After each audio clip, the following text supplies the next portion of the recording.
మహా TV anchor Mahavamsi తాజాగా తన ఛానల్ లైవ్ లో వ్యక్తం చేసిన ఆవేదన ఇప్పుడు రాజకీయ వర్గాలనే కాదు సోషల్ మీడియాలో కూడా చర్చనీయాంశంగా మారింది. నారా లోకేష్ గారి ఇమేజ్ బ్రాండ్ ను అనవసరంగా అనాలోచితంగా కొందరు దెబ్బతీస్తున్నారని ఆయన తీవ్ర అసంతృప్తి వ్యక్తం చేశారు. లోకేష్ గారు ప్రస్తుతం ఢిల్లీలో రాష్ట్రం కోసం ఎంతో కృషి చేస్తున్నారని మహావంశీ స్పష్టం చేశారు.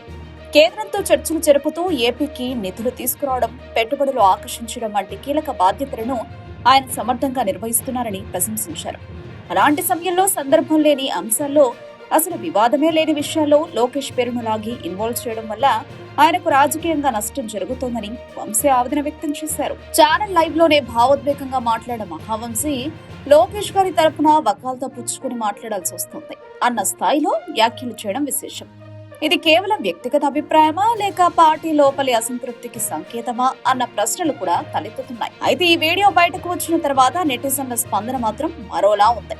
ప్రతి రాజకీయ పార్టీకి ఇలాంటి కార్యకర్తలు ఉండాలని కోరుకుంటారు అంటూ కొందరు మహావంశీని ట్రోల్ చేస్తున్నారు.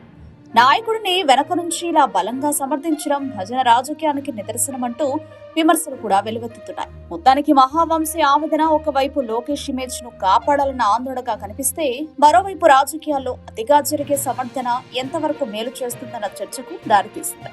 ఈ వ్యవహారం పార్టీకి లాభమా లేక మరింత వివాదాలకు దారితీస్తుందా అన్నది కాలమే చెప్పాలి.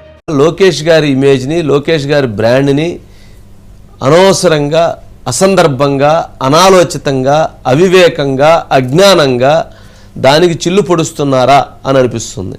ఎందుకంటే ఆయన ఇప్పుడు ఢిల్లీలో అంత ముందుకు వెళుతూ ఉంటే ఇట్లాంటి సందర్భం లేని అంశాన్ని, అసలు ఎక్కడ ఆయనకు సంబంధం లేదు, ఆ వివాదం సంబంధం లేదు, తీసుకొచ్చింది పేరు తెచ్చి చివరికి అది ఇంత తగలబడతా ఉంటే కూడా ఎవరికి వాళ్ళు మేము చూస్తూ ఉంటాము అని అంటే, తెలుగుదేశం పార్టీలో క్రైసిస్ మేనేజ్మెంట్ని హ్యాండిల్ చేసేటువంటి వ్యక్తులు తగ్గిపోయారా, లేదా క్రైసిస్ మేనేజ్మెంట్ హ్యాండిల్ చేసేటువంటి వాళ్ళు ఢిల్లీలో తగ్గిపోయారా, లేక ఈ వివాదం ఇలాగే జరిగితే బాగుండు అనేటువంటి వాళ్ళు నడుస్తున్నారు?